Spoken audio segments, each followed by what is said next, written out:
Так, видно меня, слышно меня.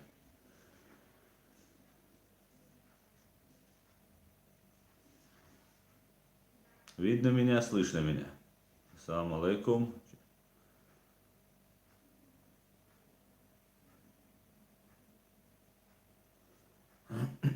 Так, не видно, да, меня? А, видно. Сейчас, подождите, я у себя тут настрою. Так. Все, отлично. Да, видно, слышно. Ассаламу алейкум. Приветствую всех. Маршал Хуль, Масага. Всех приветствую. Да, слышно. Машва.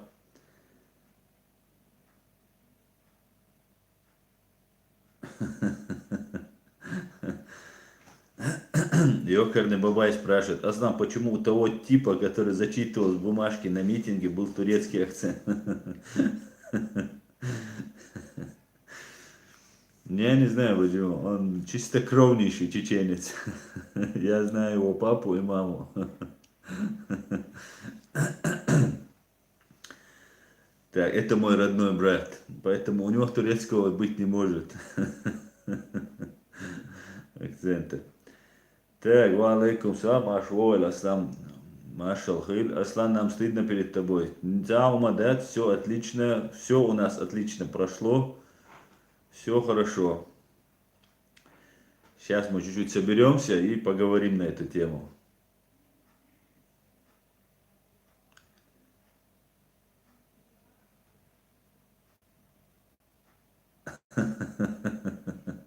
Джаред тогда говорит, нужны тогда люди без акцента, Аллах, Аслан.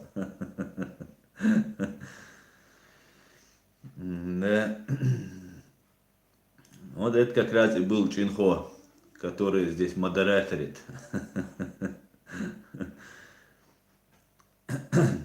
Так, Аслан, передай салам Шамильку. Передаю салам Шамильку. А, этот, Шамиль Калу, или, не понял. Ну, на всякий случай передаю всем салам. Так, Фрейман 95. Ассаламу алейкум, Маш Волю Аслан. Ва алейкум салам, Маш Шалхиль. Извини, брат, мне стыдно перед вами, говорит Адам.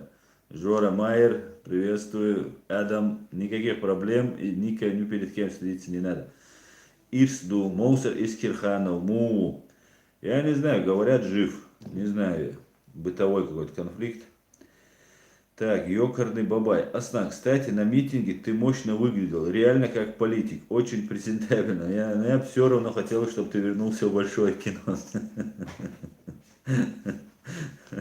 Я никакой не политик и не стремлюсь быть. Для меня с детства, ну, как и для многих из нас, политика это что-то такое лживый, подлый там и так далее. И я считаю правозащитником. И до сих пор я не могу избавиться. Наверное, конечно, как в любой профессии есть и порядочные, и непорядочные люди. Так, Мерседес-Бенц, ассаламу алейкум. Слышал про депортацию чеченцев из Германии. Ва алейкум салам. Да, Мерседес-Бенц, слышал. Здесь у нас в Гамбурге за один день должны были депортировать 18 человек. И, не знаю, вроде бы никого не задержали. Не знаю.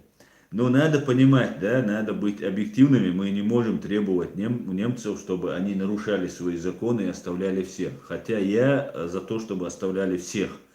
Ну, кроме тех, кто пророссийский, да, кто открыто поддерживает Россию, конечно же. Те же гуманитарные, да, проблемы у людей, та же медицина, которая, ну, ноль медицины в Чечне, и в том числе и в России тоже. Ну, получше, конечно, чем во временно оккупированной Чечении. Но медицина отвратительнейшая, да, люди сюда приезжают лечиться, и, конечно же, им оказывается помощь. И спасибо огромное за это немецким властям, немецкому народу. А так, в принципе, та же гуманитарная катастрофа, которая у нас происходит, у нас у людей практически нечего есть. Если кто-то получает пенсию, Мы много лет жили в состоянии войны, поэтому как-то где-то пытаемся выжить и, ну, как сказать, ночью матраж, навалца долг, ну, не афишировать свое вот это бедственное положение. Очень терпеливо чеченцы, стойко переносят все это дело. Цундейла, я за то, чтобы, конечно, вы всех оставляли. Но для того, чтобы оставляли, мы, конечно, должны все делать правильно. Нагло врать и несколько месяцев или год побыть здесь, это дискредитация как самого себя, так же и дискредитация других остальных чеченцев. Мы это должны понимать. И нашего имени чеченского дискредитация, да, это немцы, это, ну, скажем так, это не люди, которым мы имеем право врать, вести себя недостойно. Мы с ними должны вести себя достойнейшим образом. Не только немцы, и французы, и бельгийцы, и все остальные, которые здесь есть. Поэтому в этом плане, конечно же, это категорически нельзя делать. Лучше честно, лучше вот так объединиться и доносить тяжелое положение. Да, не всех убивают, ну, не всех пытают Ичкерии, но стоит вам выйти на митинг, стоит вам с чем-то не согласиться, стоит вам не заплатить там за номера на автомобиль, там взятка, да, узаконенная, абсолютно узаконенная взятка. Поэтому в этом плане положение тяжелейшее. Мы просто об этом должны говорить. Теперь вернемся вот к нашему вот мероприятию, которое мы провели. И, во-первых, хотел бы сказать огромное спасибо всем, кто пришел.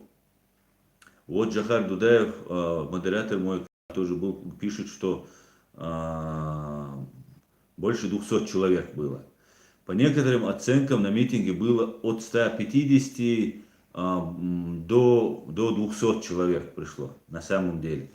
Вся проблема в том, что как организатор я не уследил, моя вина, чтобы мы как-то организовались. Да, моя и моих товарищей вина, что мы как-то не организовались, разбились по кучкам, и получилось так, что вина полностью лежит на мне, так как ко мне подошел журналист, как только мы встали там, и у нас после этого с ним завязался разговор. Хусейна Исханова, который вот сзади меня стоит, тоже атаковала журналистка. И получилось так, что ни Хусейн Исханов, ни мы, а Хусейн Исханов, они приехали там 700, по-моему, километров, там 600 с чем-то километров, ну, очень долго ехали, и они как бы приезжие здесь. И как бы организатор, ну, мы как организаторы, ну, не совсем правильно себя повели. Поэтому у нас смотрящие за митингом тоже разбрелись в разные стороны, которые были вот этих оранжевых жилетах. Мы как-то, я отвлекся, и получилась дезорганизация. Именно вот я за себя говорю. Так как надо было ответить журналистам, в голове было что-то сказать, потом надо было дать выступить старшим, которые тоже туда приехали сдалека. Например, Саид Магомед Хачукаев приехал тоже сдалека, там Хусейн Исханов приехал сдалека. Потом там у нас есть совет старейшин Ахмед Дакудаев, он должен был выступить.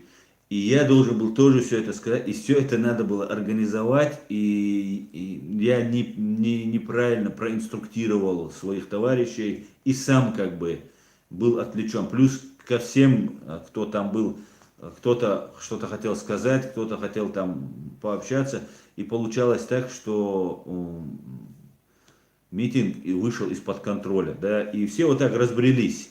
Ну, кто-то хотел не попадать в кадр лишний раз, потому что камеры были. И вот созовешь их, они раз встанут и потом раз разойдутся. Поэтому всех вместе мы не поместили на кадр. Что это является большой ошибкой. Ошибка в том, что надо было это всем донести. Но, с другой стороны, нас пришло большое число. Я даже не рассчитывал, заявку я подавал. Сейчас я могу об этом прямо сказать, там на 100 человек. Полицейский, который принимал заявку, сказал, да нет, вас столько не будет. Пришло по разным оценкам, от 150 до 200 человек, их там подсчитывали. И могу сказать, что это большой успех, то, что мы сделали. Конечно же, нужна была картинка, чтобы, раз мы делаем резолюцию, обращение, что вот столько-то нас собралось.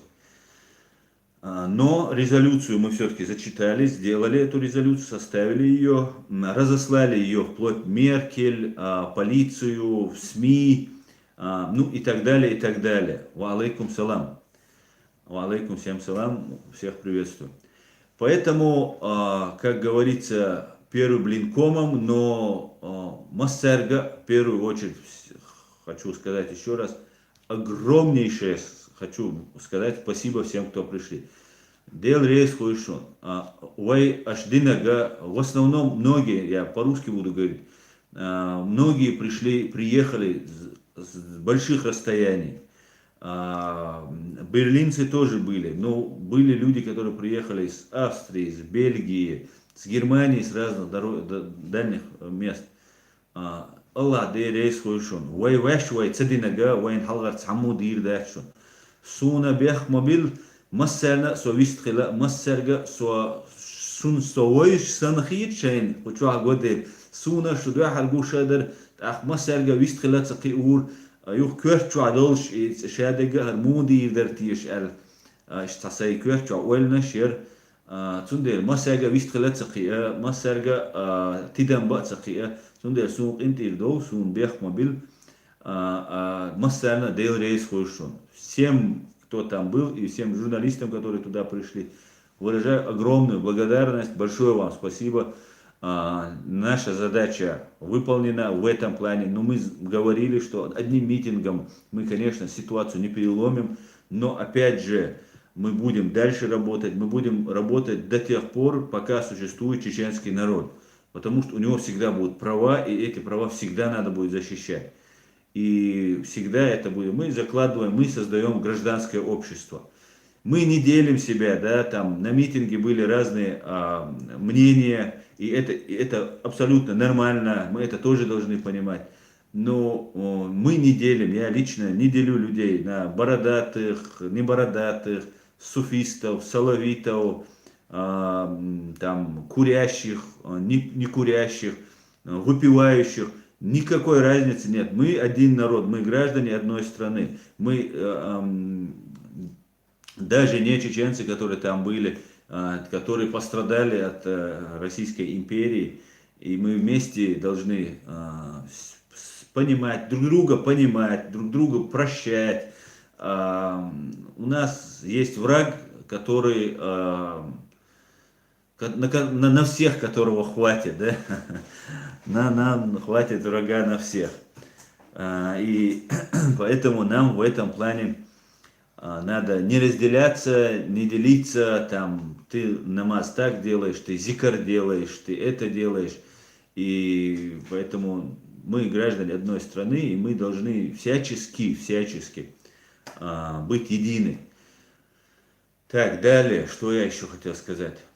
То, что мы резолюцию разослали во все инстанции, процесс идет рассылки во все инстанции, ко всем политическим партиям, ну, кроме АФД, Меркель, президенту ФРГ. То же самое, кстати, советую всем, кто проживает в разных других странах, сделать то же самое. На французском языке, на английском языке, на немецком языке и на русском языке, на 4 языках эта резолюция у нас имеется. Ссылайтесь вот на этот наш митинг, и в Австрии, во Франции, в других странах, кто, если нет на их языке, тоже перевести и тоже надо разослать. Мы должны вот привлекать к нашему действию большое внимание. И стоит заметить, что к нам пристальное внимание и так. И мы должны вот нашу известность перевести на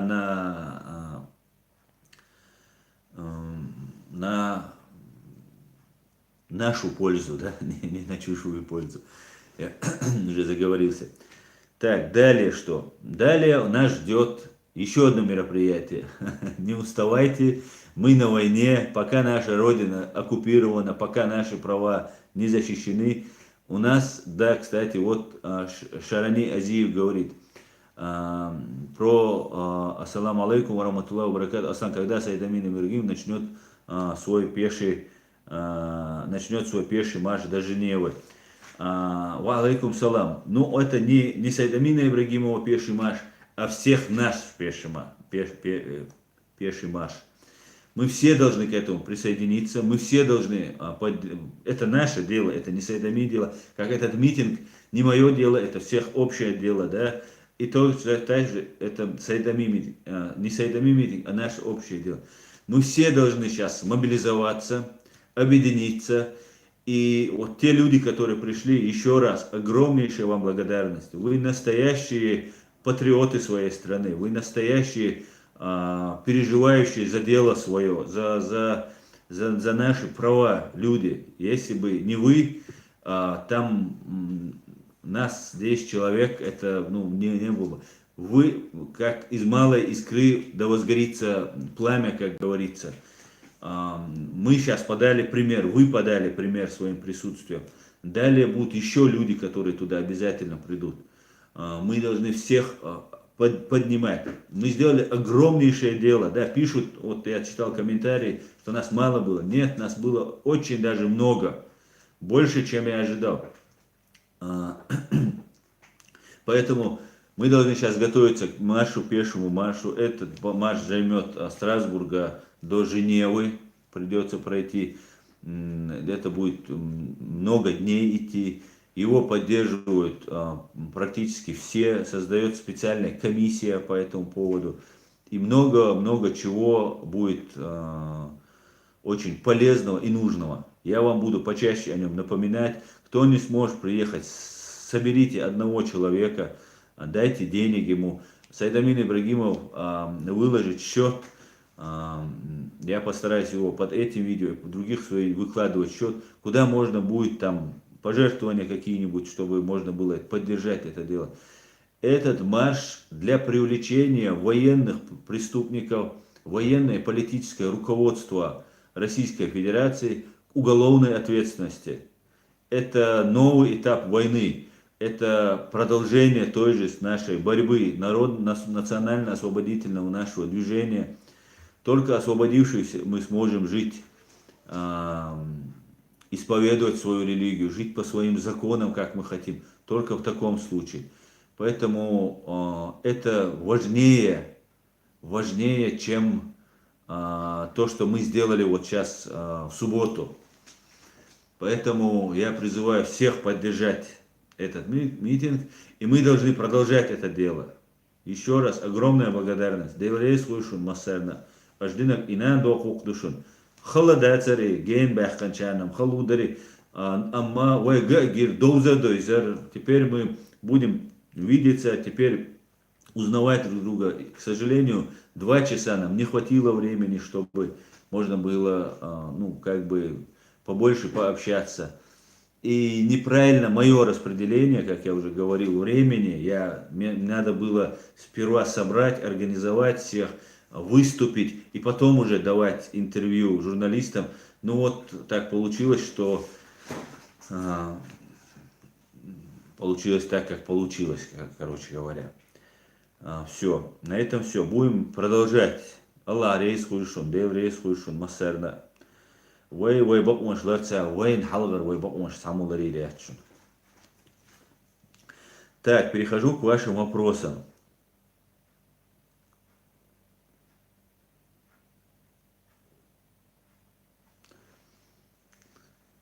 Так, лунный свет. Ичкерия нам всем подала пример, как нужно бороться за свободу. Совершенно верно. Рамазан Магомедов. Рашид еще раз переспросил, он может не увидеть твой вопрос. Да, кстати, переспрашивайте. Так.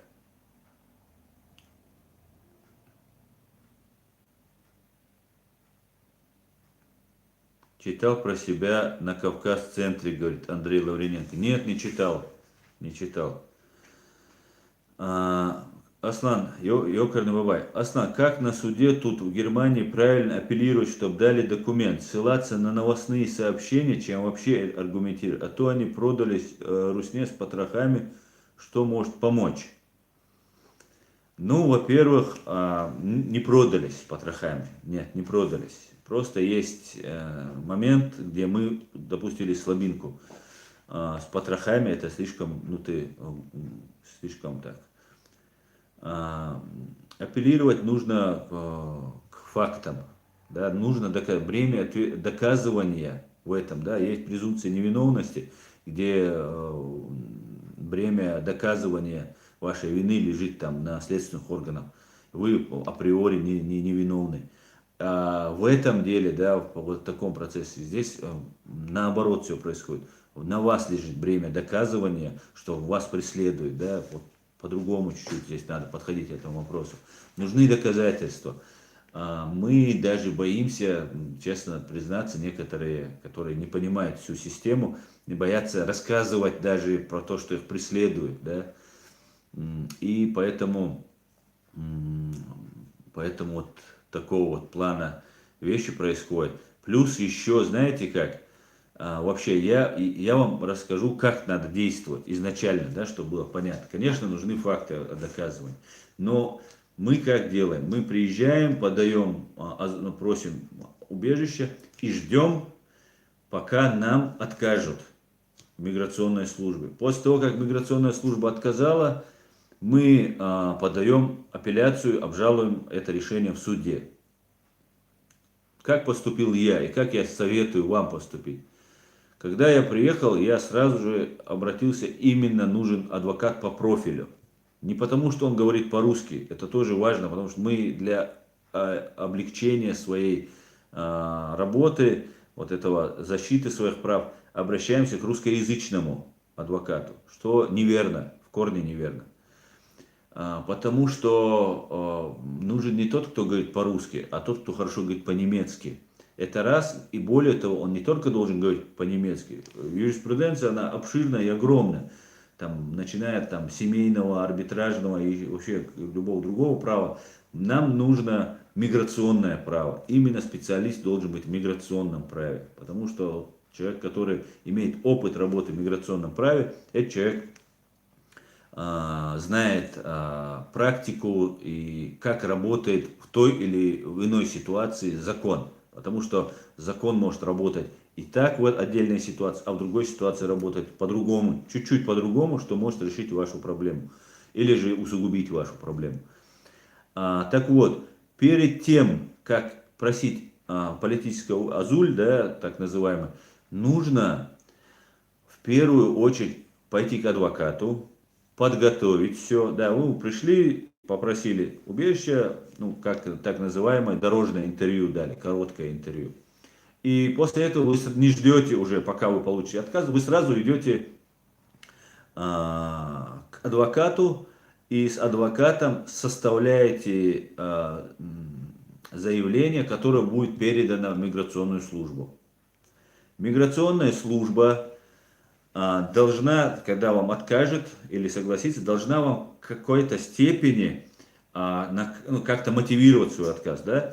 И у вас должно быть сделано так все, что когда вы придете вот на это большое интервью, да, так называемое большое интервью, я это называю форменным допросом. Это обычный допрос, который ведет с вами вот иностранное государство. Вы для них являетесь чужеродным предметом, чужеродным субъектом, и вы как бы можете представлять для них угрозу. Это тоже нормально, да, для любого государства, для безопасности любого государства. Это нормально. Это, ну, как бы это практика. Так вот, вы подготавливаете эти все документы, отправляете по почте, и когда вы приходите уже на этот форменный допрос, на большое интервью, да, с сотрудником миграционной службы, у вас об вас уже все есть. И вам достаточно все это рассказать. Например, я уже составил, отправил, когда я пришел, и ну, я начал рассказывать про преступления, которые творятся в Чечне, которые не относились к моему делу лично. Мне сказали, не надо. И я от многих слышу, что их обрывают. Потому что то, что не занесено туда, вот в эту бумагу, которая у вас интервьюируют, да, значит, этого не было. Понимаете, да? И вас перебили, тоже есть такая привычка перебивать, там, уставший бывает сотрудник, там, или он не любит там кого-то по какой-то причине, или еще что-то, все что угодно может быть. Так вот, если что вы не сказали, забыли сказать, именно поэтому вы через адвоката отправляете, все написано, составлено уже заранее. И когда вы пришли, еще вот что-то вспомнили, и вы еще хотите дополнить, да, и если это не попало в это дело, значит этого не было. И потом не надо жаловаться, что вот меня преследуют, у меня такие-то проблемы, такое-то, секое-то. И вот в этот момент, а в деле этого нет. Значит, этого не было. Это юриспруденция, это так работает. Поэтому вы должны донести. Вам затыкают. Мне говорили, все, хватит, давай, иди, до свидания. Я говорю, стоп. Дайте, вообще не касалось моего дела. Я заставлял их выслушивать. И, конечно же, уважительным тоном, все как положено, потому что мы просящие, мы культурная нация, каждый из нас представляет весь наш народ, поэтому все в культурном тоне. Кстати говоря, я был со своим адвокатом, я ходил туда вместе со своим адвокатом, что тоже советую, хотя он не принимал особого участия практически, потому что все у меня было готово, все и так далее, но я пошел на всякий случай с адвокатом, со своим. Вот как надо подходить к защите своих прав. И вот смотрите, в случае миграционная служба посчитала неубедительным ваше доказательство. Тогда миграционная служба даже в таком случае, конечно же, может отказать. Так вот, когда они откажут вам, так уже есть основания, перечень оснований, по которым вам отказали. И вам тогда легче уже обжаловать, чем обширную, большую тему, да, брать. Проще вам обжаловать это все и пойти в суд, и там 1, 2, 3 пункта, которые миграционная служба посчитала сомнительным, не вызывающим доверия, там, не являющим там, фактом преследования. Вот тогда вам проще будет и в суде уже это доказывать. И тогда миграционной службе будет сложнее вам отказать. Вот как надо защищать свои права. Вот как вы должны себя вести. Изначально подходить к этому делу. Потом же, когда вы что-то им рассказываете, знайте, что это засекречено. Ничего это не утечет там спецслужбы России, об этом Россия не узнает. Это хранится за 7 замками, и немцы в этом смысле абсолютно вас не выдадут. Но если там какой-нибудь там из ряда вон выходящий случай произойдет с кем-то, и кто-то окажется внедренным агентом, или кто-то там, переводчик, например, там из болтунов окажется, то эту вероятность исключать полностью тоже нельзя. Да, в любом деле это может быть. Но при всем при этом надо рассказывать и не бояться, что утечет информация, потому что не утечет. Если вы рассказываете, вы также можете принести с собой доказательства родственников, фото, видео, видеообращения ваших родственников, которые подтвердят, они находятся в Чечне, и они могут подтвердить.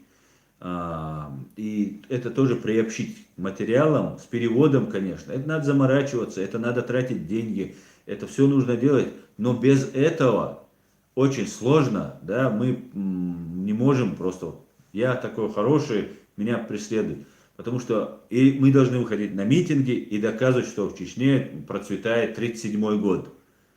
Этого мы раз не делаем, значит каждый индивидуально должен четко доказывать. Понятно, да? Если я что-то забыл, да, кстати, можно вырезать это видео, да, и как-нибудь там попробовать разместить, кто хочет, у себя, или распространить это видео, чтобы хоть какая-то, может, от этого будет польза. Так что вот так вот.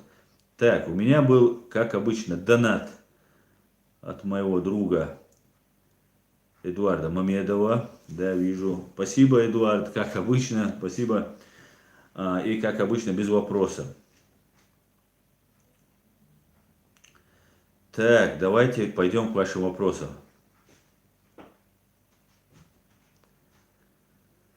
Ассалам алейкум, Лан Ин говорит. Ва алейкум салам, Лан Ин.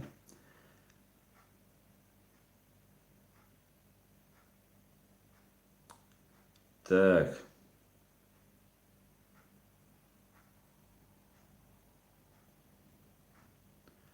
Павел Павлов, с твоей стороны все было четко, не переживай, брат. Аллах аттубуэла. Дересхуль Нет, я считаю, что это моя вина. На самом деле надо... у нас еще одна проблема. Мое последнее видео, вот это, кстати, которое видео, 35 минут, я все собрал, какие были видео. Наш оператор, кроме того, где я и там мой брат выступает с микрофоном, где микрофон был на камере, так вот, у нас звука нет. Выступление Хусейна Исханова, выступление Дакудаева Ахмеда, Саид Мухаммада Хачукаева, это все осталось незаписанным. Если у кого-то есть, пришлите мне, пожалуйста. Это тоже большой прокол был. Поэтому я так думаю, что будем умнее. Вы все должны принимать участие. Кстати, говорю вам, все, кто придет, будет приходить, прошу вас принимать участие, да, пытаться помочь, организоваться. Да, вот у нас были вот эти, сейчас я вам покажу, таблички. Эти таблички говорят о том, что, вот видно, да, таблички, я вам о них рассказывал, это таблички евреев, которые депортированы. Мне нужно было по этому поводу тоже всем разъяснять. Это я тоже не все сделал. Некоторые, конечно, кто смотрел, вы знали. Но и по этому поводу я должен был сказать речь, что геноцид продолжается. И если его делают другие, то не значит, что ему надо способствовать. Да? Поэтому, господа, хорошие дамы и господа, вина, конечно, есть, но мы будем справляться. Тут я вижу, оператор за оператора извиняются. Конечно, вина моя. Оператора нужно уволить. Оператору нужно сперва платить деньги, чтобы его увольнять. Так, Тойзан задонатил, да, саду Тойзан. Ассаламу алейкум, сохир вар амгейна ашу цундейра интердоусон. Ва алейкум салам, все нормально, Тойзан, все отлично, все было отлично. На самом деле, эта акция превзошла мои ожидания. Я просто воодушевлен тем, что вы сделали, как вы все приехали. И самое главное, что люди сдалека приезжали. Мне это было очень приятно. Поэтому все отлично. Готовимся к новой акции. Акция по марш, по подаче. Это осиный кол, который мы вобьем в сердце преступного, террористического путинского режима. Мы будем до конца, да, до конца. В сортире поймаем, в сортире его засудим. Этого мерзавца и убийцу чеченского народа. Будем продолжать, иншаллах. До конца. Так, как бы я хотел побывать там с вами, говорит Гаспар Лимон из Архиме. Будет еще возможность, обязательно, приходите. Бродяга 06 Инк. Ассаламу алейкум, Асан. Хамди Моги. Ва алейкум салам. Хумадас, бродяга, все отлично. Салам Машал, Ингушетия. Так, Роберт Муту. Тумсо надо мировую заключить со Станом. Так. Кстати говоря, по этому поводу, да, человек извинился, поэтому, допустим, ну, раз человек говорит, что он не знал, то признаем, короче, что он не знал, и сделаем так, что больше не говорим о нем, да. Так что, молодец, хоть признал свою ошибку. И то дело. Так.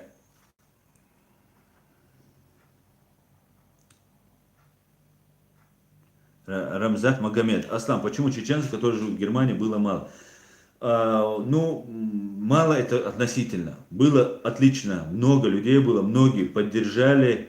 Я очень доволен этим. Конечно же, может быть, это мало освещалось, мало привлекалось. Ну, в следующий раз мы будем дальше привлекать, и мы будем... Сейчас этой акцией мы не ограничимся. Если мы вышли, помолчали, разослали резолюцию, на этом я лично останавливаться не буду. Я надеюсь, вы со мной тоже.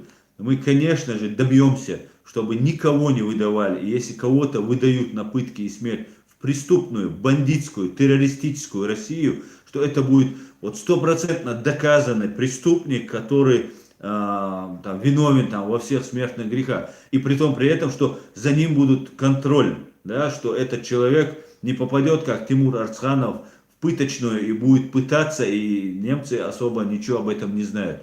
Поэтому мы будем добиваться этого. И мы это не остановимся на этом. Да, сделали акцию и замолчали. Нет, мы будем защищать свои права до конца. Да, Аллах.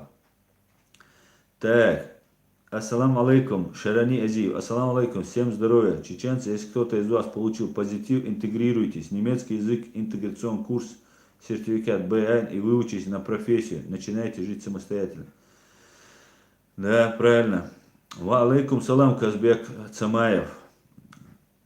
Аноним Анонимович. Ассаламу алейкум. Я тоже, к сожалению, не смог приехать. Было обидно, что мало людей, но это большой сдвиг и один из первых шагов в правильном направлении. Ва алейкум салам. Не было мало людей, абсолютно. Я 100 человек вообще заявил. Пришло от 150 до 200. Это очень хороший результат. Просто все не попали на кадры. Все, кто там был, могут подтвердить. Люди подходили, и под конец нас набралось. Просто уже некоторые отходили в сторону. Пацаны, молодежь там кучковалась, там, да, отойдут в сторону, там, разговаривают. И мы вот это все место заполнили на самом деле. Это нормальное такое приличное место. И там, везде были наши. И все отлично. С организацией была проблема. И то, что не засняли. А так все отлично. Рашид Рашидов, Аслан, ответь мне, пожалуйста. Пожалуйста, Рашид Рашидов. Лучше вы пишете, вы сняли бы вопрос. Так, я перемотаю, господа. Если кто вопрос пишет, пожалуйста, повторите свои вопросы. Ничто так не разрушает и не уничтожает человека, как физическое бездействие. Аристотель, Шарани Азиев говорит. Совершенно верно. Адам. Так. Нет, я ни с кем налаживать отношения не буду. Все нормально, продолжаем в том же духе. Я с кем надо, с тем налаживаю. Простой народ. Астам, мы гордимся тобой. Дай Аллах вам всем, кто был возле тебя, сил пройти достойно свой путь, свободу Чечне. Дейл Рейсуль, Аслину Мадецер. Мы все, если бы не вы все, я бы там был бы один. Все время, Аслан, ты когда говоришь про митинг или пеший марш и так далее, ты, пожалуйста, скажи, кто именно может там присутствовать. К примеру, женщины с детьми или только мужчины. Все. У нас нет разделения, да, по немецкой конституции женщины и мужчины равны здесь. И для нас, для чеченцев, вы знаете, в Первую войну в основном митинги выносили, вытаскивали, там активность проявляли. В основном это были женщины. А мужчины там по разным причинам не могли это делать. Поэтому приходят все. Кто километр пройдет на пеший марш, на любые другие митинги, точно так же, кто с детьми, кто с женщинами, кто как может, приходит. На этот митинг приехал человек без зрения. На этом человеке, на этом митинге был человек, который приехал поддержать нас в этом. Аллах рейс хуйлон, дел рейс хуйлон, амел бахкам был, куак амел динол, дел шид вадуэль, дел рейс хуйшун, массерна. Там были люди на костылях, там были с ранениями люди, был один парень с гипсом на ноге. И много разных людей были, которые пришли и поддержали это все. Это невероятно большое достижение, которое наша, скажем честно, аморфное, чуть-чуть уставшее и так далее общество начало все-таки просыпаться. И у нас нет другого выбора. Или мы должны исчезнуть и перестать быть теми чеченцами, которыми были, генералами, которыми мы были. Или мы должны стать пехотинцами, да, какого-то Шарикова. Был бы этот Путин нормальным человеком, тогда бы не так обидно. Быть у Шарикова пехотинцем — это самое последнее дело, господа хорошие. Мы, как Дудаев говорил, мы генералы, каждый чеченец герой и генерал. И все, кто там пришли, поддержали, все являются героями и генералами. Так, Аслан, является ли Китай возможной причиной распада России, говорит Садмин? Я не знаю. Я честно не знаю. Я думаю, у него там будет, у Путина, мое мнение, что он туда сбежит в случае часа Че.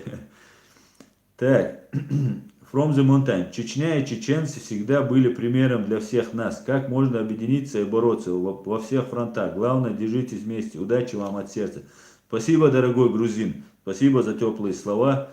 Спасибо за поддержку. From the Mountain.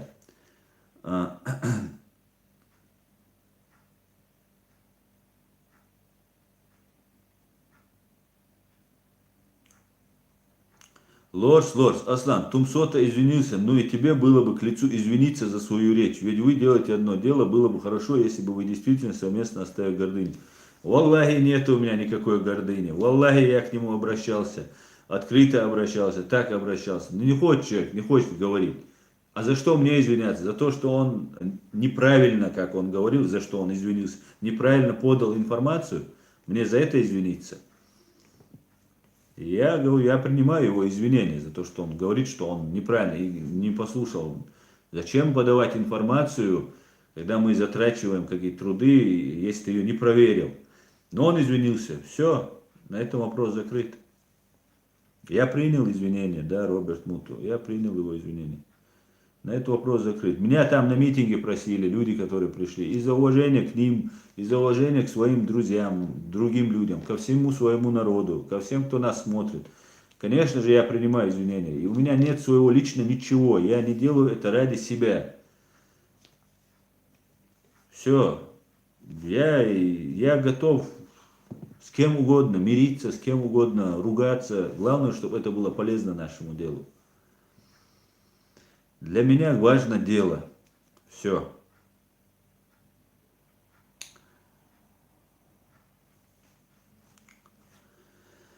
Так.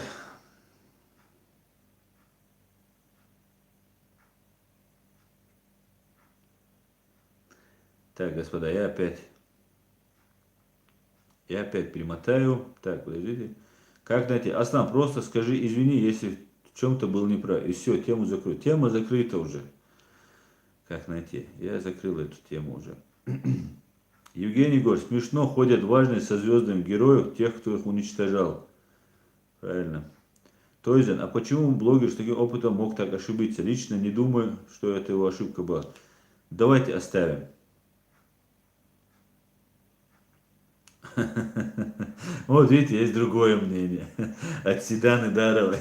Все, давайте будем говорить о других вещах. Да? У нас много...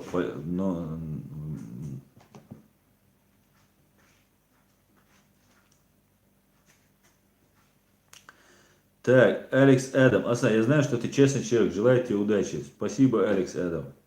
Спасибо. Android дрон. Аслан, какая разница кричать Джохар Дудаев, ла иля илля, Салман Радуев, ла иля илля, Бог, митинга, Ичкери или Ахмад Сила? Для меня лично никакой. Ну, значит, ты не разделяешь между генералом и пехотой Шарикова. Как это так? Как для тебя? Кто такой Ахмад? Это человек, который перешел на сторону врага, правильно? Который убивал уже на протяжении веков нас. Предал своих друзей. Это ты не видишь никакой разницы? Джохар Дудаев, Салман Радуев, люди, которые сражались за свободу своего народа, до конца прошли свой путь. И я не знаю, как это. У тебя очень искаженное восприятие мира. Тебе надо срочно над этим поработать.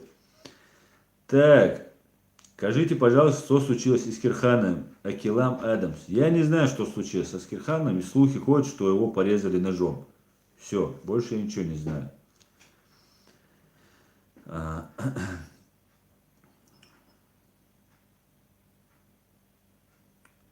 Карл Горвальд. Слышал в детстве от стариков, что среди чеченского народа появятся людоеды, которые будут жалить и мучить свой народ, будут грабить свой народ.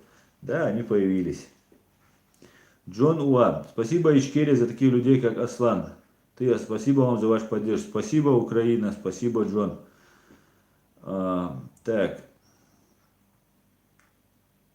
так. Я вот на вопросы отвечать эти не буду. Да? Вопрос уже мы тут закрыли, поэтому не пишите про него, хорошо? Аслан Керимов. Аслан, почему бы не создать что-то типа фонда, который будет вместо бюджета и поможет в переходный период? Руслан Керимов. Конечно, это есть. Да, ну, мы в этом плане очень, очень плохо собираем. Давайте собирать, давайте. Так, Ваталант Ренат Грубляк. Аслан, в Чеченской республике и Дагестане мало рабочих мест, мало заводов. И это все специально делает Россия, чтобы чеченцы не хотели независимости и ехали в Россию, и там ассимилировались.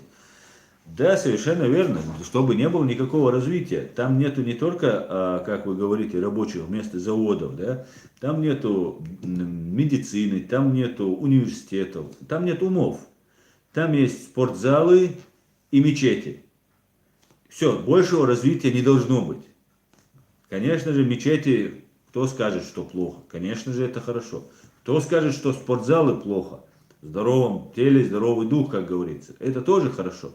Но если у тебя нету других наук в голове, если у тебя нет представления о существовании мира, то, конечно же, это не, делается специально. И мы должны всегда отставать. И не только, чтобы мы ехали в Россию ассимилироваться, это очень долгий и трудный даже путь, чтобы мы всегда были отсталыми, чтобы мы не умели писать, чтобы мы смотрели «Дом-2», там, и все, и у нас никакого развития не было, чтобы у нас не было никакого кругозора. Вот для этого делается. Так, ва алейкум вассалам ва рахматуллахи ва баракатуху. Салам ашалду аухетхун шу дичдель дахчун бусал нохчи вежери. Ва алейкум салам. А, ты про ух. Да, все, поддерживаю полностью тебя. Нохчи антиприкол. Полностью поддерживаю. А ух, наши чеченцы. Все это, все вернется, как только все изменится. Так, Садмин, Аслан, тебя клонировать надо. Надо. Так, Аслан, расскажи еще о Маше. Ну что рассказать о Маше? Маш будет с Страсбурга в Женеву, да, в штаб-квартиру ООН, которая расположена в Женеве. Мы дойдем туда, будем требовать начать расследование. Заявление, как вы знаете, у нас принято. И у нас в этом плане все готово. Дальше, когда пойдет процесс, это будет процесс века, это будет грандиознейшее событие. И мы будем дальше участвовать в расследовании, добыче фактов. На это, возможно, потребуется десятки лет. Возможно. Но если этот процесс будет запущен, его уже остановить будет нельзя. Именно поэтому его не запускают. Мы должны всячески способствовать. Это наша война, это наша справедливая, законная война, которую мы должны добиться. Иншаллах, мы добьемся этого. Так, давайте я перемотаю опять. Так, сейчас отвечу. Pacific Command Peace. Ассаламу алейкум. Есть новости про инсульт лорда? Нету, к сожалению. К сожалению, нету. К сожалению, пока нет. Ну, будем надеяться, что подтвердятся слухи. Так, Родионов, уважение от русского тебе. Спасибо, Родионов, спасибо. Спасибо таким русским, как вы, которые думают, которые нам сопереживали, помогали. Вас мало, но мы вас ценим.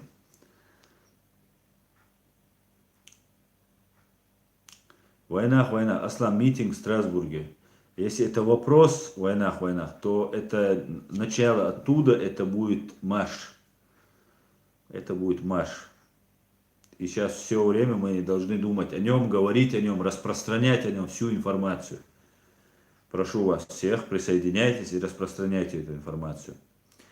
Так, Эдуард Мамедов. Салам, Аслан. Я думаю, Ичкерия будет самым выгодным государством. И я думаю, просто надо создать условия для евреев, не потому что моя мама еврейка, просто самый выгодный и хороший инвестор это евреи. Да, я думаю, для всех должны, салам, Эдуард, мы для всех должны составить. Мы должны создать инвестиционный климат, который будет приятен, надежен, и все захотят инвестировать в нашу страну. Конечно же, это очень нужно, очень важно для нашей страны. И буквально за 5 или 10 лет мы просто взлетим. И не одна кучка, как сейчас мы видим, да, взлетит, которая разбогатела там, и кичится своим вот этим богатством. Уровень, социальный уровень всех людей будет достойным европейского уровня, чтобы у нас не было нищих, голодных, там, да, голодающих людей. Детдомов у нас нет, домов престарелых у нас нет. И поэтому, я думаю, там будет все отлично. Я предлагаю, кстати говоря, буду об этом везде говорить всегда, освободить полностью от уплаты за свет и газ первые годы, да, нашу страну, потому что этот свет и газ просто убил морально, физически, материально, убил просто наш народ, потому что как бандиты, как разбойники, как рэкетиры приходят и вымогают у бедного, у нищего народа. Поэтому, думаю, иншаллах, все будет по-другому.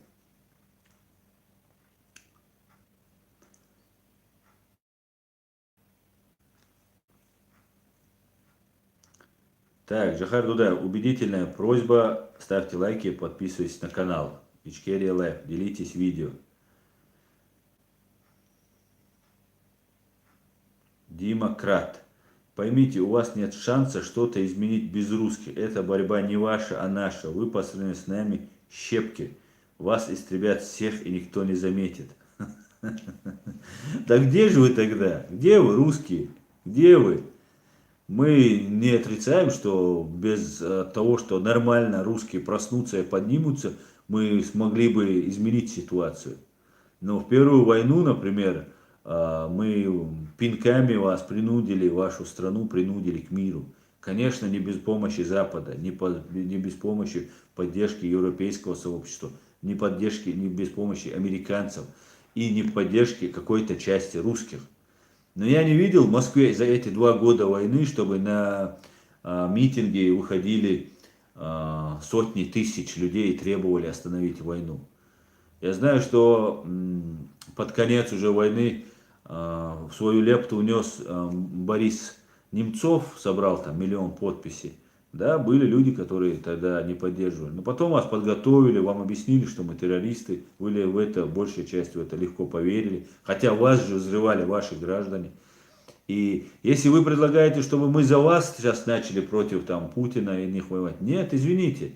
В 17 году Кавказ зачистили мы, да, от этой царской нечисти. Потому что вы расстреляли своего царя, и мы подумали, что вы настоящий человек. Но если победил зло, ну значит это антизло. А коммунисты оказались еще более зло, чем даже царь. Потом произошла вот та же в 91 году, когда революция произошла там, и вы избавились от коммунистов. Кто поддержал вас? Спросите, кто был на митинге, кто горцевали на конях в бурках перед Белым домом в Москве, не знаю, где они, коней раздобыли. Чеченцы, все митингующие, все протестующие с открытыми ртами наблюдали, как чеченцы поднимали дух русских, ну, всех советских граждан. И благодаря этому, в том числе поэтому, после первого выстрела бы разбежались бы. А когда видят дух у людей, когда люди заряжены, их надо убить, чтобы их остановить. Вот тогда люди отступают. Понимаете? И вот такие моменты мы вас поддержали. А что сделали после 2017 года? Вы нас методично убивали, ну и себя тоже. А потом в 1944 году, когда все мужчины наши были на фронте, уже 3 года шла война, красно-коричневая, вы наши женщин, детей сослали. Это нормально? В 91 году мы подумали, ну все, настоящие демократы пришли, все, мы хотим свободу. Поддержали. Что вы с нами сделали? Вы первыми на нас напали. Ну, сперва в Ингушетии вы геноцид устроили, чтобы нас туда втянуть. Потом, ну, кавказцы я имею в виду в целом. Потом напали открыто на нас, все время провокации были. И где русский народ? Где русский народ, который препятствовал этому? Вот как тут правильно пишут, тот же Немцов был евреем. Есть русские, я же не спорю. Ну, так мизер, такой малый процент, что даже, ну, даже очень сложно ссылаться на русских. Хотя хочется. А чтобы сейчас поддержать и против Путина, да, Путин враг. Путин враг, ну, просто страшнейший это человек. Это опаснейший преступник, которого надо остановить. Я лично это знаю. В этом убежден, знать-то я наверняка не могу, я в этом убежден. Так, поэтому извините, господа хорошие, если вы, ну, какие гарантии, да, договор о мире вы нарушаете, Украиной, да, вы нарушаете с нами, ну какой договор? Встать на колени по христианской традиции, просить прощения за все эти годы преступления, которые вы против нас совершили, и предать суду ваших преступников. Тогда мы вас прощаем, тогда мы вам, братья, вот как немцы поступили со своими. А так, извините. Это правда. Можно, конечно, дурачить, но это правда.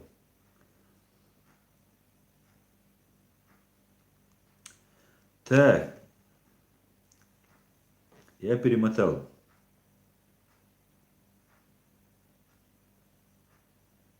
Алексей Завадский, реалити. В первую войну не только русские из Чечни бежали, но и чеченцы. Пожилой чеченец порассказал, что вы делали с несогласными.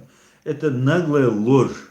Это наглая ложь. Это из области распятых мальчиков Украины, там, поездов дружбы в Крым, да, которые ехали и так далее. Это абсолютная ложь. Да, был криминал, который организовывала Россия, который свои спецслужбы засылала. Да, и свой криминал имелся. Но у нас русские были в более, как это не покажется странным, в привилегированном положении находились, чем сами чеченцы. Вы можете себе представить? У нас по Конституции все граждане равны, вне зависимости от национальности или там религиозной принадлежности. Так вот, по русским Джохар Мусаевич Дудаев создал специальную комиссию, которая занимается чисто русскоязычными делами. Вы можете себе это представить? Вы где-нибудь видели в Москве, когда нас только так там, и в других регионах России, где нас там убивали, сажали, до сих пор продолжают делать, чтобы по нам создали отдельную комиссию и делали вот такие вот комиссии, где вот именно по чеченцам. Никогда вы этого не слышали. Но зато вы увидите, что квартиру не сдают. Прямо открыто в газетах, в интернете. Только русские, не Кавказ и так далее. Зачем вы очевидные вещи отрицаете? Зачем вы нагло врете? Не было у нас никакого геноцида русских. Да, может, ущемили какого-то чеченца. Да, может, ущемили какого-то русского. А где этого нет? Чтобы сейчас мне это, как за весь народ говорили. У нас страна была лучшая намного, чем ваша. Честная, порядочная. Вы нам не дали развиться.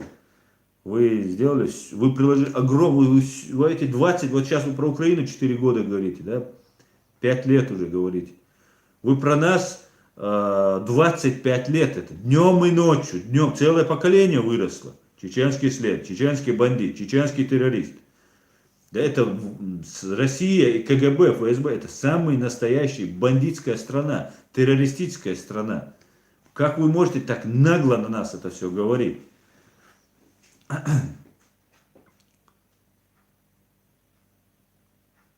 Чеченский Асан, ответь, ради Аллаха, чем могут помочь нашему делу чеченцы с оккупированной Чирии? Человек в заложниках, чеченский, ничем не может помочь.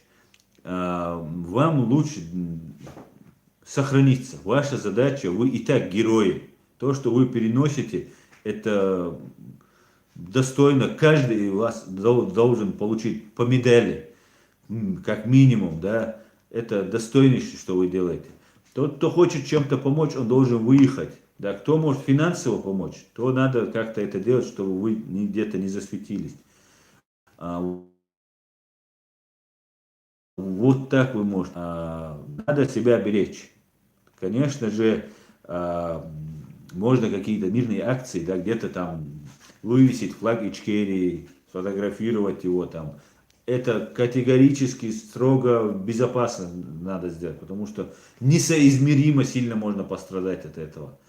Там, написать там граффити какой-нибудь сделать, да, в поддержку против оккупации, ну и там поддержку Ичкерии, ну и так далее.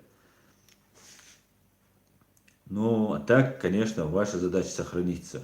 Вы все герои. Все, кто в Чечне, вы все герои. Ваша, зачем мы, чеченцы, должны платить налоги за частную собственность, говорит Абдулмалик Усаев. За частную, я не знаю. Платят, да? Я не знаю, за частную собственность. Платят, да.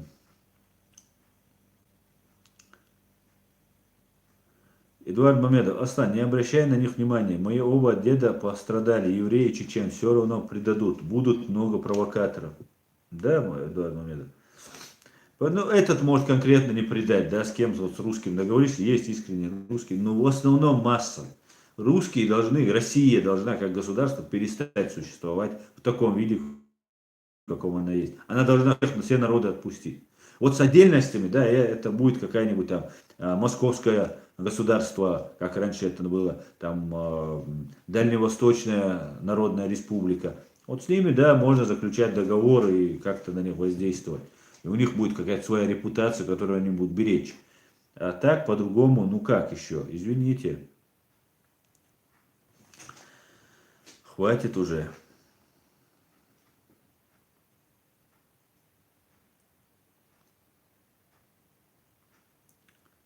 Так, давайте я перемотаю, извиняюсь сразу.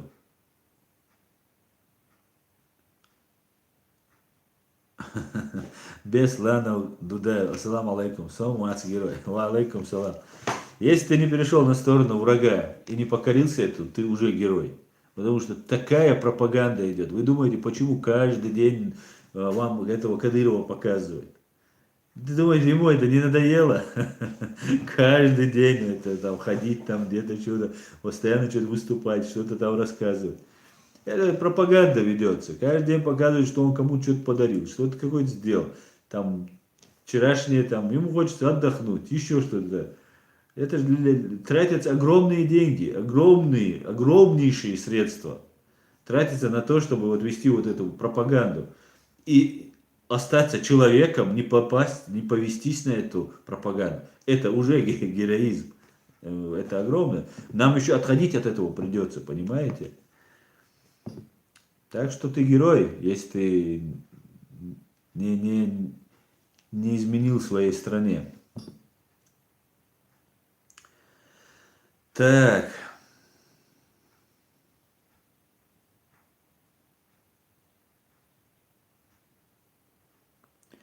Дракильд Самре Рокко. Конечно, надо говорить и про плюсы. Убийцы и насильники есть у всех. Были и добропорядочные офицеры, которые отказались участвовать в бойне граждан Чечни. Да, совершенно верно. Это мы не будем это отрицать. Мы будем, наоборот, восхвалять. Одного найдем и будем его восхвалять этого. Я, например, помню случай, я по радио «Свободы» это слышал, что когда Самашки окружили и хотели уничтожить, один офицер дал коридор и дал выйти. И за ним приехали люди из штаба, видимо, ФСБшники или еще военные свои какие-нибудь. И его закинули в машину и забирали его. И я выполнил миссию на земле, если я не ошибаюсь, это вот так прозвучало. Я выполнил миссию на земле, я спас 5000 человек, этот человек сказал, этот офицер. Я снимаю шляпу перед этим офицером. Русский он был или не русский, это я не знаю. Но то, что это был российский офицер, я вот об этом помню. Не ругайте русских, мы вас любим, говорит Габриэль Макс. Не ругаем русских. И ни в коем случае всех не будем. Мы ругаем имперцев, которые являются по факту фашистами.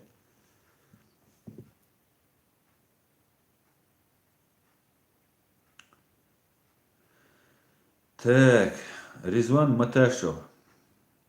А геополитика. Мелкие государства не сможет просуществовать против мировой политики, а политика против человека и народа. Остальное это сказки. Даже Россия не государство. Не, ну, отдельно в этом глобальном мире, конечно, отдельно быть очень сложно. Если быть отдельно, то нужно жить в пустыне или в пещере, или в горах где-то. Конечно, мы не собираемся жить отдельно. Мы собираемся жить открыто со всем миром, интегрироваться в общество, в мир. И мы только за, конечно, о чем вы говорите. Конечно же, мы не будем, но мы должны иметь гарантии. Мы не можем позволить России снова и снова устраивать геноцид над нами. Мы должны стать полноценным субъектом международного права.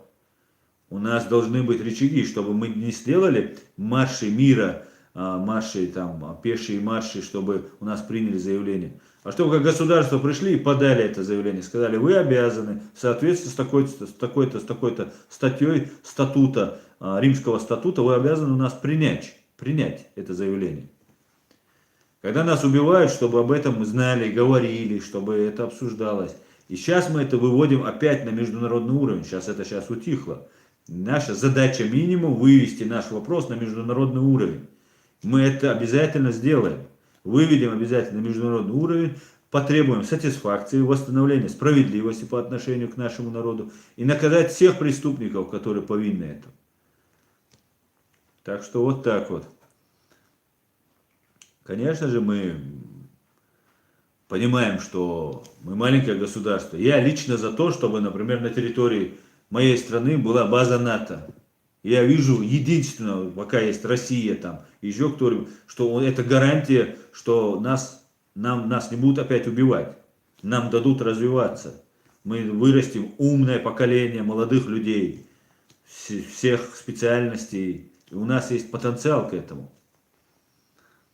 Я не собираюсь закрываться, там, огораживаться. Только если там со стороны России. Конечно, бы хотелось, чтобы Россия стала нормальным цивилизованным государством. Конечно же. Кто не хочет. Глупо, если мы этого не хотели.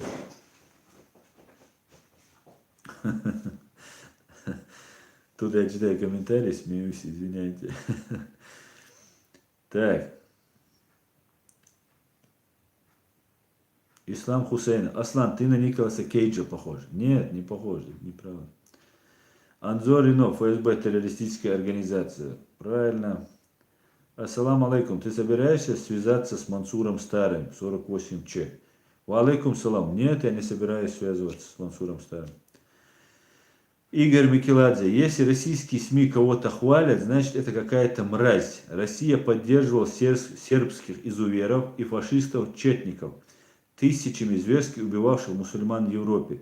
До сих пор Косово не признают. Игорь Микеладзе говорит. Абсолютно с вами согласен. Вот просто один пример, один показательнейший пример. Украина фашистская, бандитская, там вся такая нетерпимая, там по-русски не разрешают говорить, всех убивают, там мальчиков распинают. Это нам показывали просто на протяжении. Люди ехали с России воевать, убивать фашистов, которых там очень ненавидели. Причем фашисты ехали убивать фашистов. И эти люди выбирают 75% еврея по национальности и иудея по вероисповеданию, который говорит по-русски лучше, чем на украинском. Вот и все. Вот что стоит. Все, что они говорят, это ложь. 90%. И они знают, что мы знаем, что это ложь, иногда говорят эту ложь так, чтобы она потом и попались на эту ложь. Ну там хитрости. Это просто сатана. Шайтан, самый настоящий шайтан, аузу билля, самый настоящий. Поэтому давайте, русские, переделывайте свою страну, делайте страну нормальной. Мы будем только рады вам. Очень, честное слово. Мечтаем, чтобы стали нормальной, демократической. правовым государством, не империей. Понимаете? Эдуард Мамедов. Система приучает народ к двум принципам – врать и воровать. Кто не понимает это, тот человек живет очень плохо. 85% в России смирились с этим. Да, Эдуард, мы с тобой это обсуждали по телефону как-то. Да, это так, это абсолютно ты прав.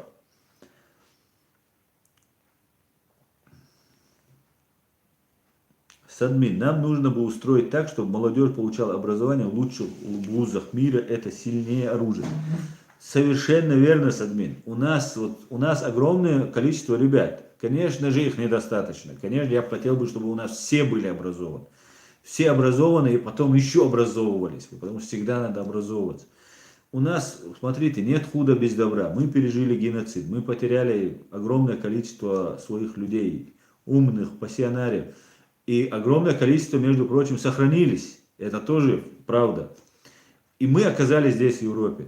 Я призываю всех чеченцев, всех до единого, не только чеченцев, всех, кто выехал сюда, находится здесь, всех национальностей, всех граждан Ичкерии.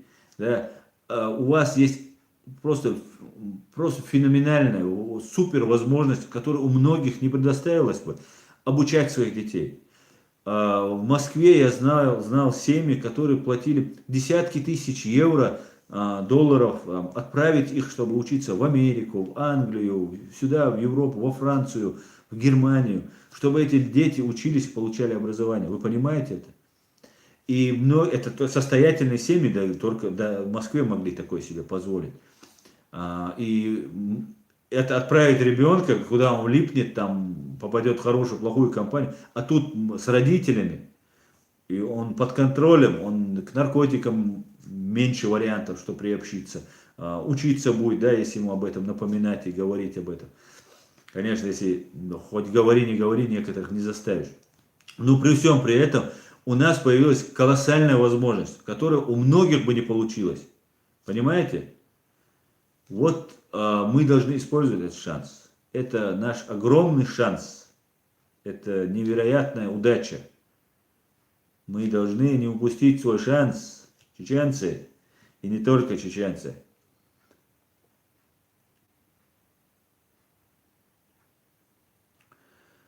СБУ Украина. Русские фашисты не люди, которым верить нельзя. Эти собаки издеваются, добивают раненых украинцев. Да, русские фашисты, они такие. Я полностью с тобой согласен, СБУ Украина. Полностью. Да, они добивают. Они не только украинцев добивают, они добивают чеченцев. Они добивали чеченцев, добивают чеченцев. Они пытают пленных, они неимоверные пытки придумывают. Русские фашисты. И таких очень много. Пока что. Пока что.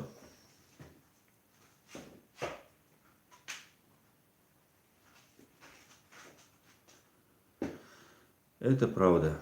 Так, я перемотаю. Извиняйте, господа, я чуть отстал от этого. Так, война. Как ты оцениваешь митинг в Берлине, Аслан говорит, война. Я говорил вот в начале, там, буквально 5-6 минута в начале нашего разговора, я оцениваю супер положительно, отлично все было. Людей было от 150 до 200 человек, может быть больше. Была ошибка с моей стороны, что неправильно я организовал это, отвлекся на интервью, на другие моменты. И меня присутствующие люди, которые пришли, кто-то хотел со мной поговорить, кто-то с кем-то, нужно было поговорить с кем-то, там, сфотографироваться, с кем-то пообщаться. И это отвлекало от важной вещи. Да? И еще я не успел со всеми поговорить, перед которыми я извиняюсь, кому я не успел уделить внимание и времени. Обязательно в следующий раз, вот если мы пойдем на марш, обязательно будем идти и сколько угодно разговаривать. Да, Алмула. Поэтому я оцениваю на 5 с плюсом наш митинг, акцию против депортации. Идет процесс рассылки всем нашей резолюции от Меркеля, президенту ФРГ, партиям, полиции, миграционным службам, всем, кому только возможно, обязательно мы все это разошлем. Я призываю вас то же самое сделать, разослать Как в Германии, да, дополнительно можете просто разослать, там подписанты есть, все имеется, просто эту резолюцию от своего имени, как гражданина, как человека, беженца, находящегося тут, также граждан Германии, которые здесь проживают, можете отправить. Также я призываю всех, кто в других странах живет, они также рассылали эти на эту резолюцию, которая есть на французском, на английском. Вот тут у меня есть она, на Фейсбуке она у меня есть, на этом канале есть в сообществе, да, вы можете найти ее. И под видео, под митинг видео я там тоже выложил, тоже она там имеется. Так что давайте присоединяйтесь, распространяйте. Я оцениваю на 5 с плюсом. Единственную организационную работу я оцениваю на, ну, тройку, скажем честно, да, будем объективными.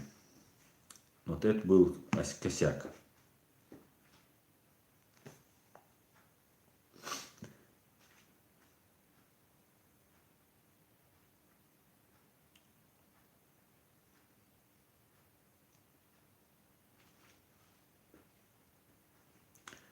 Name Xbox. Хочется увидеть, как все преступники, убивавшие детей, женщин, стариков, ответили по всей строгости военного времени. Трибунал за каждую человеческую жизнь, без срока давности. Да, эти преступления без срока давности, но для того, чтобы они ответили, мы должны приложить к этому усилия. Обязательно мы должны к этому приложить усилия. Так.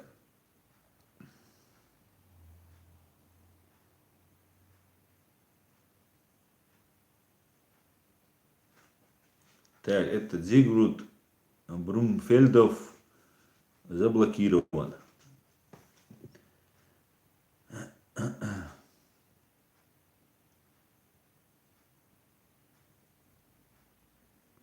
В одном берлинском округе говорят около 10 тысяч чеченцев. Сравнительно пришло. Почему такая низкая активность?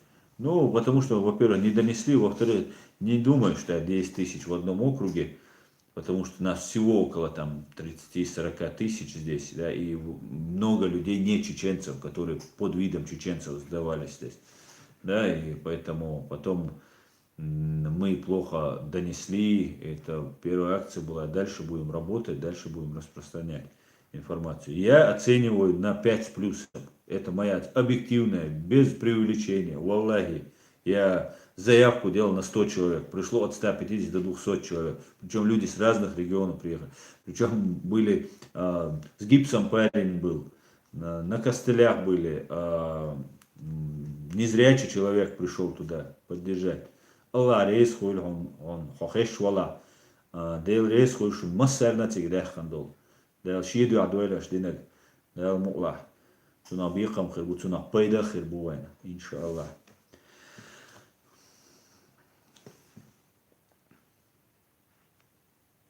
Антирашизмус. Я был на этом митинге у Бранденбургских ворот, и я был более чем доволен нашей активной частью. У присутствующих горели глаза, и такой блеск я видел в Первую русско-чеченскую войну. Да-да-да, кстати, это тоже очень интересный момент. Очень много было таких воодушевленных ребят. Это очень приятно было.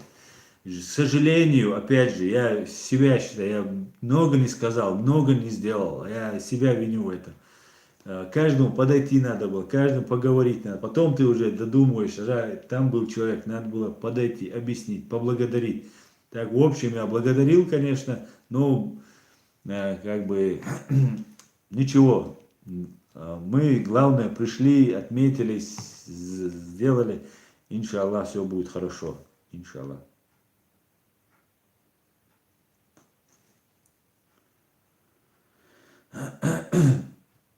Так, большое спасибо, конечно же, Хусейну Исханову, его товарищам, которые приехали туда.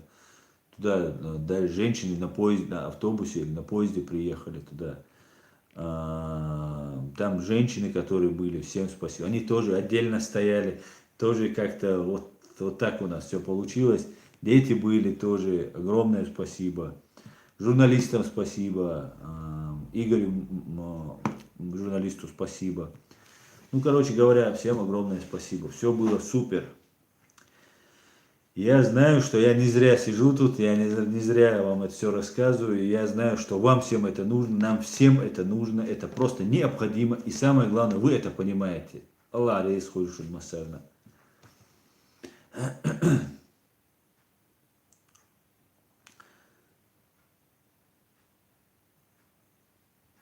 Бесланов Дудаев. Аслан и флаг и аборз Йо Чугар. Нет, на самом деле на флаге нашем волка нет. Волк это герб.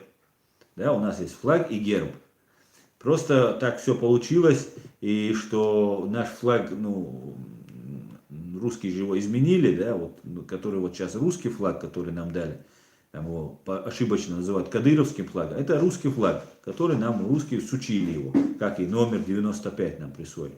Они обрезали, вот видите, вот на этом, обрезали нижние части и как бы сделали там красную, белую и все. И вот такое они его сделали. Чуть изменили. Чтобы его путать, да, там, давно они умеют путать, там, завираться, это мы все прекрасно знаем. Так вот, для того, чтобы все-таки наш флаг выделялся, нам начали наши ответные действия, были это герб на нашем флаге.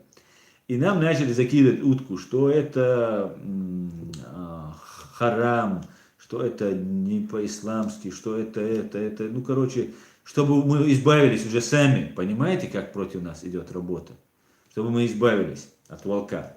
Я признаюсь честно, и я один из тех, кто тоже говорил, ну раз так надо, потому что ты не разбираешься в исламе, тебе говорит какой человек с умным видом, и он так уверенно это говорит, а ты-то не разбираешься, а ислам, религия, там, мы так воспитаны, что это, ну, самое главное, да, для человека.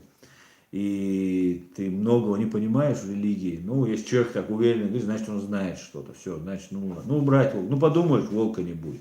Ну, ладно. А это атрибут твоего государства. Тебе потихоньку говорят, оставь свое государство. Причем атрибуты у других они есть. И разных цветов. Там, что он должен быть потом черный. Что там должно быть по-арабски написано обязательно. Там еще это, много чего. Стоп. Мы есть государство, давайте мы сейчас добьемся, а потом мы разберемся, как быть, что делать. Поэтому волк не бывает, вот я с чего начал говорить, волк на флаге не бывает. Ну, настоящий наш флаг, он без волка. Волк это герб. Так.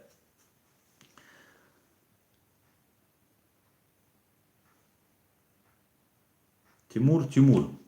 Аслан, у нас вся интеллигенция и все наши спортсмены с мировым именем встречаются и поддерживают нынешнюю власть. Что будем делать с ними? Ну, во-первых, интеллигенция наша находится в Европе или же тихо молчит у себя в оккупированной стране. Это не наша интеллигенция, это русская интеллигенция. Спортсмены же тоже не наши, это гладиаторы, рабы, которые за деньги, за хорошие условия выступают на публику, дерутся там, бьют друг друга. Всегда так было, всегда так будет, пока существует вот империя. Поэтому это обычные гладиаторы. Что с ними делать? Ну, все в соответствии с законом. По-другому быть не может. Все в соответствии с международным законом. Конечно же, вы знаете, как это для нас неприятно, вот это порицание, общественное порицание. Конечно, мы будем порицать этих людей. Мы сейчас их порицаем. Этих спортсменов порицаем, которым просто позор, что они выставляют себя для того, чтобы понравить публику. Да, он сам получает от этого выгоду, но он гладиатор. Он гладиатор. Гладиаторы это рабы, которые выступали на потеху публики. Потому что не поддерживали Цезаря, да, Цезарь убивал людей, вел плохие войны. любили гладиаторов, зрители приходили. «Хлеба и зрелищ» называлось такое, да, в Риме проводились в Колизеях, там разные бои, и людям раздавался хлеб и показывали зрелище. И у кого, у народа были любимые гладиаторы, которым нравились, те поддерживали их. И эти гладиаторы становились мостиком связующим, потому что они подчиняются этому Цезарю. Точно так же и в этом случае. Тот, кто не любит Кадырова, видя, что эти гладиаторы, на сегодняшние спортсмены, добиваются больших высот, им дарят машины, молодой человек, который видит, имеет физические данные, он хочет себя реализовать, он поступает с совестью, говорит, ну ладно, я же не на Кадырова. Он прекрасно понимает, у него, может быть, дома родственники погибли, друзья погибли, но он все равно идет и выступает за них. Это печально, очень жалко, что наши ребята, спортсмены, так себя ведут, когда они легализуют этот преступный режим. Бувайсер Сайтиев, которого я безмерно уважал, гордился, любил, который я с самого детства смотрел его бой, вышел и поддержал. Это лицо, публичное лицо, которое не имел права так сделать. Он получил пост, он может помогать некоторым чеченцам. Но для меня этот Бувайсер Сайтиев перестал быть героем. И публичное порицание все, что может сделать. Если нет других преступлений, мы больше ничего не можем с ними сделать. Ну, иллюстрация. Не брать на работу, на государственную работу, конечно. Так, я перемотаю.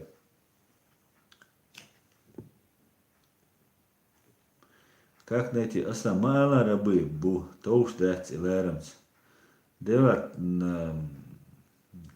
харцам хирватсо.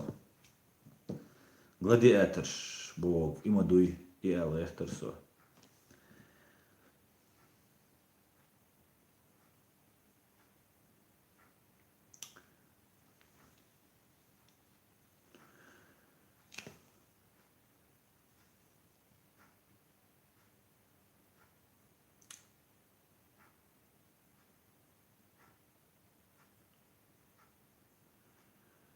Так, Лом Эль-Дадаев. Аслан, ты чеченский фильм «Эхо выстрел», снят в Бельгии, смотрел? Не смотрел. Клац Дакуня. Сайтиву медные трубы оказались не по силе.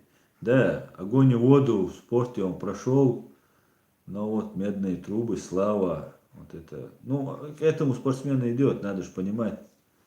Спортсмен идет, чтобы своей силой, своей мощью сделать себе славу и, соответственно, деньги. Есть, конечно, спортсмены, которые отказались и свою карьеру загубили. Я знаю таких спортсменов. И я безмерно их за это уважаю. И я им готов прощать любые ошибки за то, что они не предали свой народ. Самое трудное время, вот это самое тяжело. Перейти на сторону врага в самое трудное время. Да, можно где-то как-то, чтобы сохранить жизнь, там, перейти где-то как-то, но встроиться в эту систему, служить этой системе.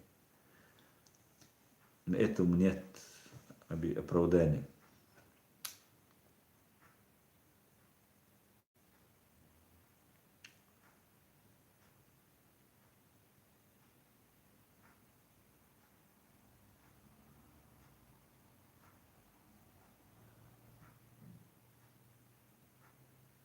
Класс, Дакуня. Аслан, про драку школьников с Кадырницей ничего не известно.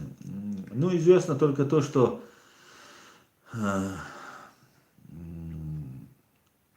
сдавали экзамен, и у кого-то нашли шпаргалку, что ли, и учитель попробовал выставить его.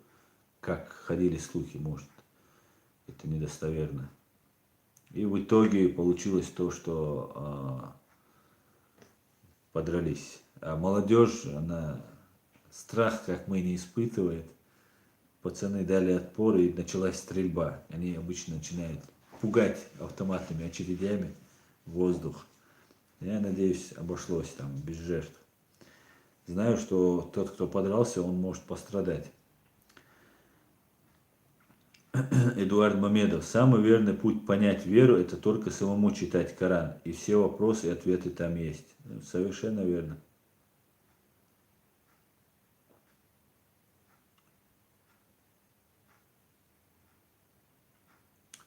Так, Мухаммад Абу Умар. Ассалам алейкум, Аслан. Хухирду аль-хитум. В общем.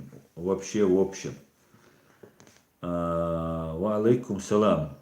Сун тулам хирбу аль-хитк. Я абсолютно в этом убежден. Но к этому надо прилагать усилия. Ситуация изменилась, и в мире меняется, и мы должны внести свою лепту. Во-первых, привлечь виновных к ответственности и освободить свою страну из-под оккупации. Так, господа, дамы и господа, мы уже 1,5 часа говорим. Приятно было отвечать на ваши вопросы. Приятно было с вами провести время. На этом наш эфир заканчивается. Ассаламу алейкум ва рахматуллахи ва баракатуху. Всем до свидания, всем удачи, до пятницы. Всем пока.